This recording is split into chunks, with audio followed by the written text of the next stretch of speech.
The Whispers in the Water by E.J. Moore. Part 1. Auditory Pareidolia. The tendency of the brain to perceive familiar sounds, such as speech or music, in random or ambiguous noises. This psychological phenomenon occurs when the brain interprets nonspecific auditory stimuli as meaningful, often due to the brain's natural inclination to recognize patterns, even when no actual pattern is present. The fish tank was the only light in the room, its soft, bluish glow casting long, rippling shadows across the walls. 3 fish drifted through the water, their movements mirroring in the shifting reflections. At times, it almost seemed like there was a 4th. Greg sat at the edge of his couch, his gaze fixed on the fish tank as the water gurgled through the filter. His eyes were heavy, exhaustion hanging like a weight on his shoulders. The tight sting of his scarred, hairless right hand lingered, a constant reminder of his failure. He lifted his mug to his lips. Decaf, of course. He hadn't had caffeine since he stopped sleeping, but the warmth of the mug and the rich, comforting taste of the coffee brought him a sort of ease. Insomnia had become his unwelcome companion, stretching the nights into endless, hollow voids. Time twisted and dragged, turning seconds into minutes and minutes into eternities. Lying in bed, he'd stare at the ceiling. Shadows shifted, his thoughts raced.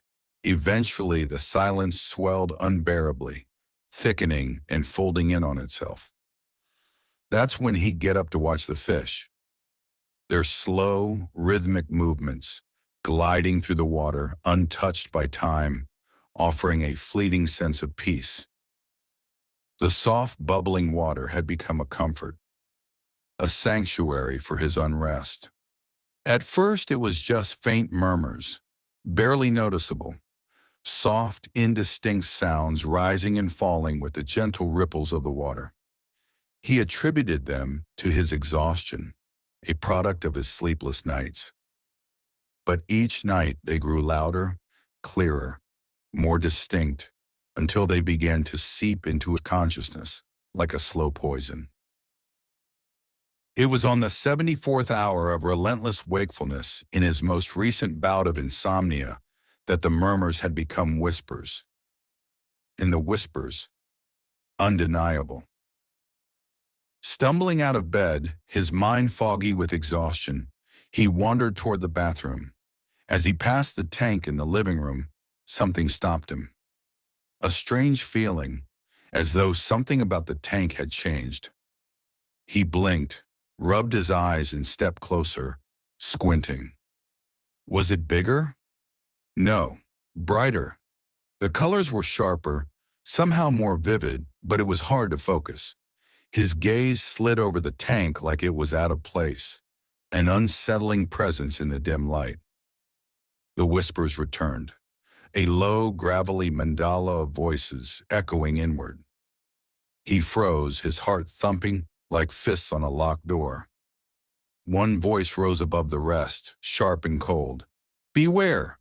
Bridge!" Greg chuckled nervously, the sound hollow in the dim room. "What?" he asked to no reply, eyes locked on the tank.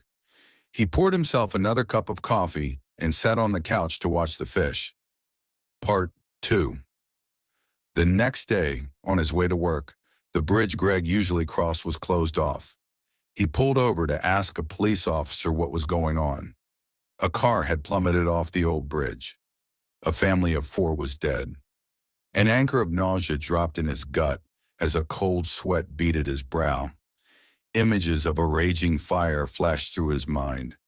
Again, the thoughts slithered through, unwanted but familiar, as if it had always been there waiting. Even if he had told someone about the whispers, who would believe him?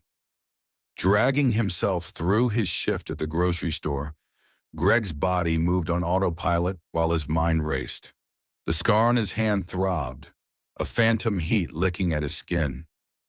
He bagged groceries, stocked shelves, answered customers, but none of it registered. By the time his shift ended, it was as if it never happened. Later that evening, when he got home, the whispers returned, more insistent and eerily familiar. He could have sworn he heard his mother's voice, or maybe his childhood neighbors somewhere tangled deep into the layers. Watch, escape. No, watch TV, he said, retreating into a movie, trying to drown out the noise. But the voices persisted. Eventually overwhelmed, he opened his window to get some air. Startled, he saw his upstairs neighbor clinging to a crumbling section of the fire escape. He leaned out, hooking his arms around the neighbor's legs, and yanked, tumbling backwards into the apartment. As they both fell to the floor, breathless, his neighbor muttered, "Thanks, man. I've been telling that lazy-ass maintenance guy for months now that escape was a death trap." "Yeah," Greg replied without listening, staring towards the ceiling with a faraway gaze. Uh, well, all right, man," the neighbor said, coming to his feet. "Thanks again." "Cool tank," he pointed as he chuckled nervously, leaving the apartment. The whispers fell silent, but he could no longer pretend they weren't there. A frozen bolt of excitement shot down his spine. "I can help," Greg muttered, as a faint glimmer of hope formed in his eye. So he decided to listen. The whispers remained vague. Things like, "The storm is coming," or "They've seen it." He bought a notebook and began meticulously cataloging the cryptic phrases. With each new whisper, his obsession grew deeper. He had heard stories of people being touched by some cosmic force, granted forbidden knowledge, or divine guidance. He was convinced, or at least deeply hoped, that's what was happening. Part 3. On occasion, as if granting him a cruel mercy, Greg's insomnia would let him sleep. But in sleep there was no refuge. Nightmares of a door engulfed in flames, withdrawing into the void. No matter how fast he ran, he couldn't catch it. The heat seared his skin, yet the cold of endless nothing gnawed at his bones. Agonizing screams ripped through the darkness, 1,000 voices shrieking in unison. His ears bled, his legs burned, but still he ran. Suddenly a sharp hiss cut through his dream. "Do not let her cross the street." Jolting awake, still smelling smoke, his heart pounded. "What?" His voice a confused whisper. "Who is her?" No answer. Confused and agitated, he threw the blankets off of him. The red glow of the digital clock read 2:36 a.m. "So even when I can sleep, I can't sleep." His lips quivered as he let out a quiet, defeated, "Awesome." His eyes drifted to the fish tank. A small, unassuming, silvery guppy hovered near the glass, its scales catching the dim light. Had it always been there? He must have bought it after moving in, but he couldn't remember when or where. The way it shimmered was almost hypnotic, beautiful in a way that deeply unsettled him. Part 4. The next morning around 7 a.m., he camped out at the busiest intersection near his building, scanning the faces of passers-by. Hours passed, and there she was. He knew immediately the moment he saw her. A young woman, no older than 20, a red scarf wrapped tightly around her neck, her attention fixed on her phone. "Don't!" he shouted, rushing toward her as she stepped off the curb. She froze, startled, just as a bus roared past inches from where she'd been standing. "Jesus Christ," she muttered, backing away. "What the hell is wrong with you?" "What? Nothing. You just couldn't," Greg tried to explain, but she was already pulling up her phone to call someone. "This asshole just tried to push me in front of a bus," she yelled. The crowd's glares weighed heavily as murmurs and pointed fingers began to rise. The murmurs turned to whispers, whispers into shouts. A man stepped forward to confront him. Greg's eyes widened in a panic, and without thought, His legs ran him away before an angry bystander or the police could arrive. Arriving at his apartment and slamming the door, he clutched his head, fingers tangling in his unwashed hair, his gut flipping violently. "What the fuck?" Greg's voice trembled as he screamed at the tank, tears stinging his cheeks. "Why?" he demanded, his face red with rage. The filter let out a gurgle as if to taunt him in the silent apartment. His body loosened. He sighed and dropped his shoulders. His anger fell into desperation. "Please," he begged. "Please. If I can just help someone, He paused. "I just want the burning to stop," he said, cradling his scarred right hand. The whispers remained silent. They never told him what would happen if he intervened. He just knew he had to. Part 5. For the next few days, Greg did nothing but listen, his mind drifting further and further into obsession. He searched for a real warning, anything that would guarantee he could finally help someone. Then it came. Identifiable details. The boy with the yellow backpack. He must not play alone in the park. The next day, Greg spotted the boy near the swings, laughing as he kicked at the dirt.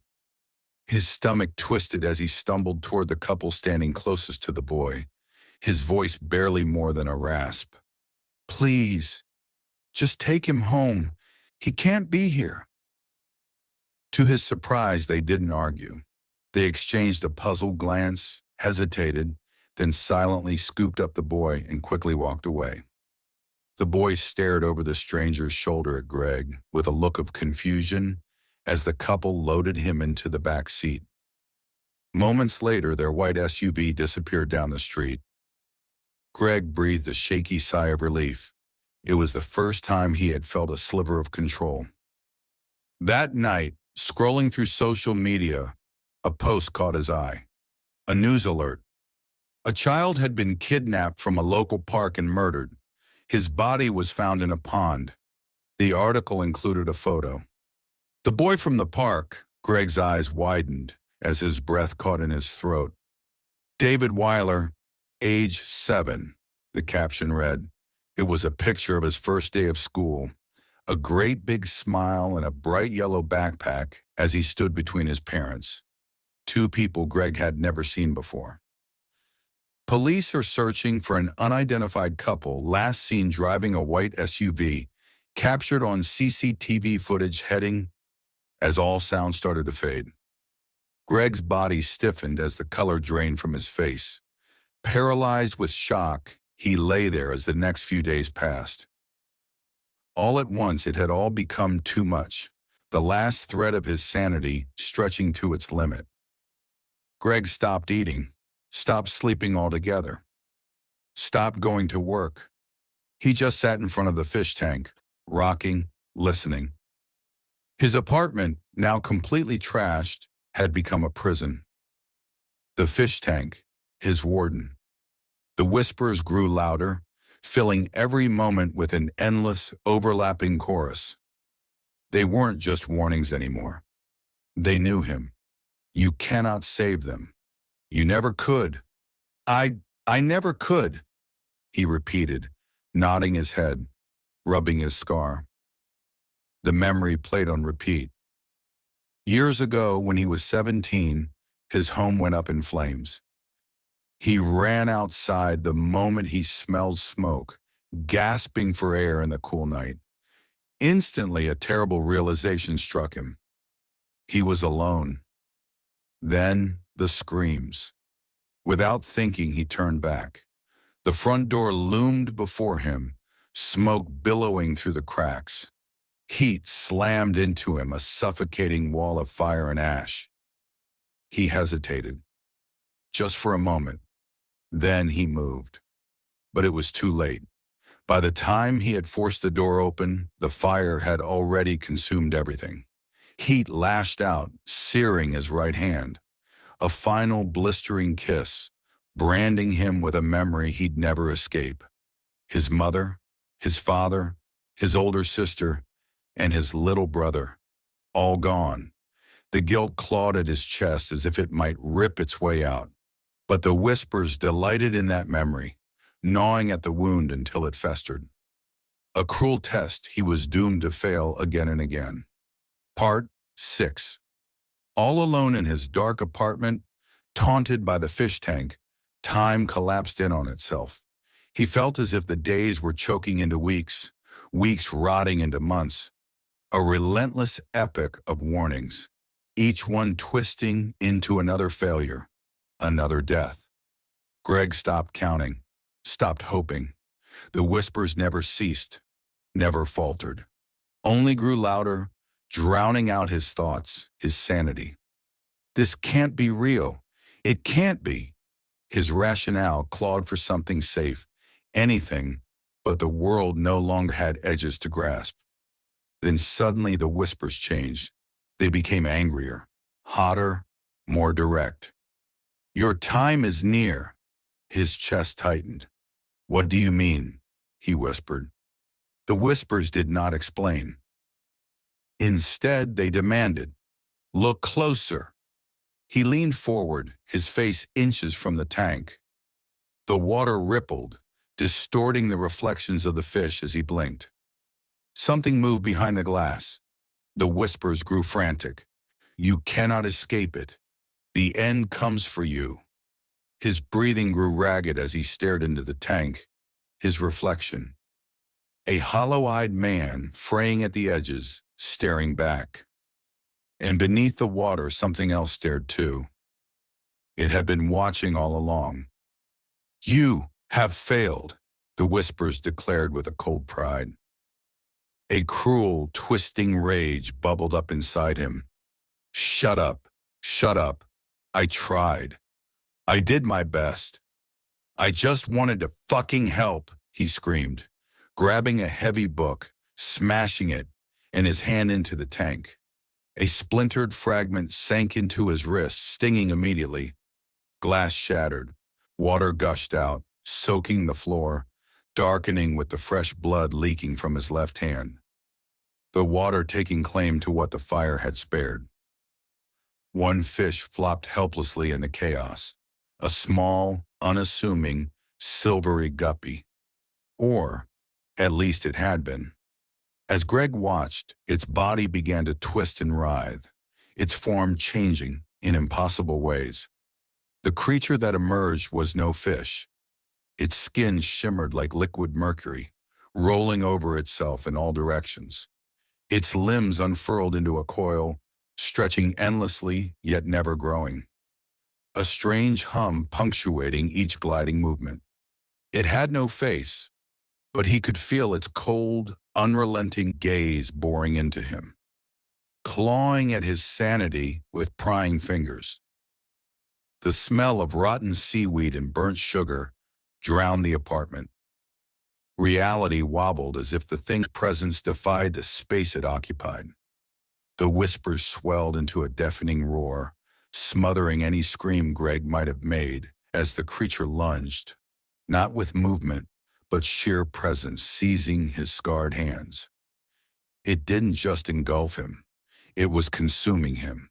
A never-ending crashing wave of tendrils, glimmering with an eerie beauty, pulling him deeper into its essence. Greg's body contorted, joints bending in ways unintended, muscles pulling and reshaping, as if being molded by the unseen. His form unraveling and reforming endlessly in a moment until he was no longer himself but a part of the being that had captivated and destroyed his mind. His screams now intertwined with the whispers. The glimmer of hope in his eye had been smothered, replaced with an unimaginable torment. With a wet, unnatural pop, the creature folded in on itself and disappeared. The whispers had gone silent. Part 7. A couple of days later, 2 police officers surveyed the empty apartment. "Door was unlocked, cracked open," the younger officer noted. "Blood on the floor comes back to a Gregory Ward, tenant of the apartment.